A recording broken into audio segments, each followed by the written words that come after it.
বন্ধুরা, বর্তমান সময়ে সঞ্চিত অর্থের পরিমাণ বাড়ানোর জন্য বিনিয়োগ খুবই প্রয়োজন।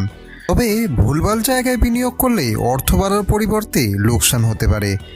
তাই সঠিক কৌশল ও বিশেষজ্ঞদের পরামর্শ নিয়ে বিনিয়োগ করাই এই সমস্যার সমাধান। বিশেষ করে এসআইপির মতো আধুনিক বিনিয়োগ মাধ্যম আজকাল মানুষের মধ্যে খুব বেশি জনপ্রিয় হয়ে উঠেছে। ৩,০০০ টাকার মাসিক এসআইপি শুরু করলে ৩০ বছরে এইচডিএফসি ব্যালেন্স ফান্ডের পরিমাণ থাকে প্রায় ৫ কোটি টাকা।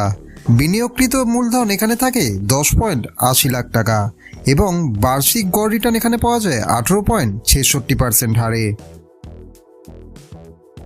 ব্যাংক এবং পোস্ট অফিসের স্কিমে সুদের হার খুবই কম। মিউচুয়াল ফান্ড উচ্চ রিটার্নের সুযোগ করে দেয়। তাই এসআইপি কম ঝুঁকিতে নিয়মিত বিনিয়োগের খুবই সহজ একটি উপায়। এসআইপিতে ন্যূনতম 100 টাকা দিয়ে বিনিয়োগ শুরু করাই যেতে পারে। দীর্ঘমেয়াদী লক্ষ্য পূরণের জন্য এটি খুবই ভালোভাবে কার্যকর।